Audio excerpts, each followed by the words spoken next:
سورہ کہف کے مضمون پر غور کرنے سے اندازہ ہوتا ہے کہ یہ تیسرے دور کے آغاز میں نازل ہوئی ہوگی، جبکہ ظلم و ستم اور مزاحمت نے شدت تو اختیار کر لی تھی مگر ابھی ہجرت حبشہ واقعہ نہ ہوئی تھی۔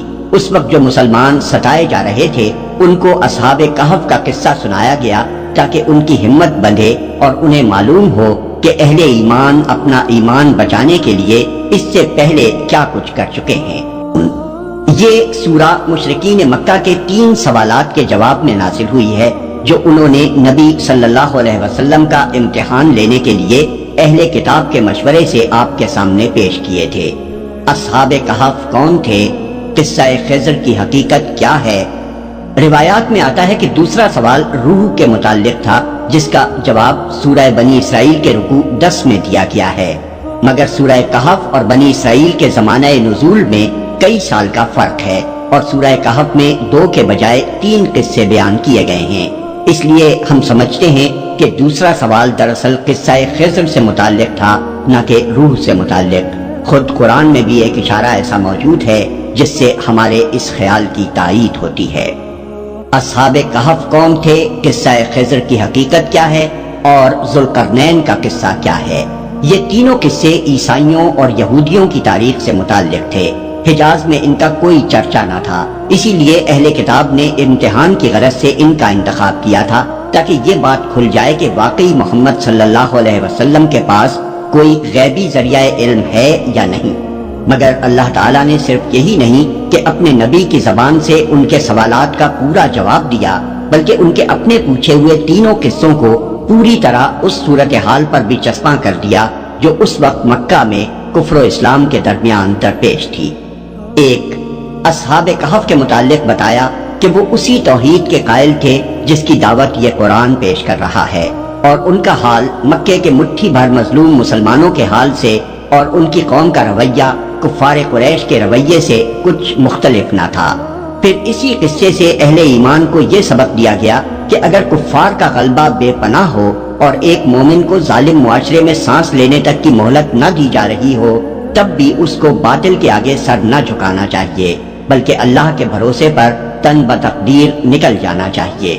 اسی سلسلے میں ضمناً کفار مکہ کو یہ بھی بتایا گیا کہ اصحاب کہف کا قصہ عقیدہ آخرت کی صحت کا ایک ثبوت ہے۔ جس طرح خدا نے اصحاب کہف کو ایک مدت دراز تک موت کی نیند سلانے کے بعد پھر جلا اٹھایا، اسی طرح اس کی قدرت سے وہ باعث بعد الموت بھی کچھ بعید نہیں ہے جسے ماننے سے تم انکار کر رہے ہو۔ 2. اصحاب کہف کے قصے سے راستہ نکال کر اس ظلم و ستم اور تحقیر و تذلیل پر گفتگو شروع کر دی گئی جو مکے کے سردار اور کھاتے پیتے لوگ اپنی بستی کی چھوٹی سی نو مسلم جماعت کے ساتھ برت رہے تھے۔ اس سلسلے میں ایک طرف نبی صلی اللہ علیہ وسلم کو ہدایت کی گئی کہ نہ ان ظالموں سے کوئی مصالحت کرو اور نہ اپنے غریب ساتھیوں کے مقابلے میں ان بڑے بڑے لوگوں کو کوئی اہمیت دو۔ دوسری طرف ان رئیسوں کو نصیحت کی گئی کہ اپنے چند روزہ عیش زندگانی پر نہ پھولو بلکہ ان بھلائیوں کے طالب بنو جو ابدی اور پائیدار ہیں۔ اسی سلسلہ کلام میں قصہ خضر و موسیٰ کچھ اس انداز سے سنایا گیا کہ اس میں کفار کے سوالات کا جواب بھی تھا اور مومنین کے لیے سامان تسلی بھی۔ اس قصے میں دراصل جو سبق دیا گیا ہے وہ یہ ہے کہ اللہ کی مشیت کا کارخانہ جن مصلحتوں پر چل رہا ہے وہ چونکہ تمہاری نظر سے پوشیدہ ہیں اس لیے تم بات بات پر حیران ہوتے ہو کہ یہ کیوں ہوا اور یہ کیا ہو گیا، یہ تو بڑا غضب ہوا۔ حالانکہ اگر پردہ اٹھا دیا جائے تو تمہیں خود معلوم ہو جائے کہ یہاں جو کچھ ہو رہا ہے ٹھیک ہو رہا ہے، اور بظاہر جس چیز میں برائی نظر آتی ہے آخر کار وہ بھی کسی نتیجہ خیر ہی کے لیے ہوتی ہے۔ 4. اس کے بعد قصہ ذوالقرنین ارشاد ہوتا ہے اور اس میں سائلوں کو یہ سبق دیا جاتا ہے کہ تم تو اپنی اتنی ذرا ذرا سی سرداریوں پر پھول رہے ہو، حالانکہ ذوالقرنین اتنا بڑا فرما روا اور ایسا زبردست فاتح اور اس قدر عظیم الشان ذرائع کا مالک ہو کر بھی اپنی حقیقت کو نہ بھولا تھا اور اپنے خالق کے آگے ہمیشہ سر تسلیم خم رکھتا تھا۔ نیز یہ کہ تم اپنی ذرا ذرا سی حویلیوں اور باغیچیوں کی بہار کو لازوال سمجھ بیٹھے ہو، مگر وہ دنیا کی سب سے زیادہ مستحکم دیوار تحفظ بنا کر بھی یہی سمجھتا تھا کہ اصل بھروسے کے لائق اللہ ہے نہ کہ یہ دیوار۔ اللہ کی مرضی جب تک ہے یہ دیوار دشمنوں کو روکتی رہے گی، اور جب اس کی مرضی کچھ اور ہوگی تو اس دیوار میں رخنوں اور شگافوں کے سوا کچھ نہ رہے گا۔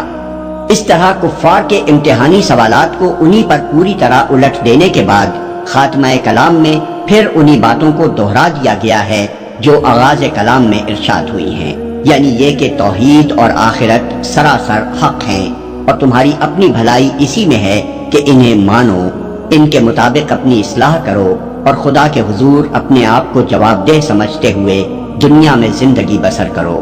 ایسا نہ کرو گے تو تمہاری اپنی زندگی خراب ہوگی اور تمہارا سب کچھ کیا کرایا اکارت جائے گا۔ اگر آپ کو ہماری یہ ویڈیو پسند آئے تو اس کو لائک کریں، شیئر کریں، اور ہماری اس کوشش کے لیے دعا کیجیے اللہ پاک ہم سب کو استقامت دے۔ جزاک اللہ خیرہ۔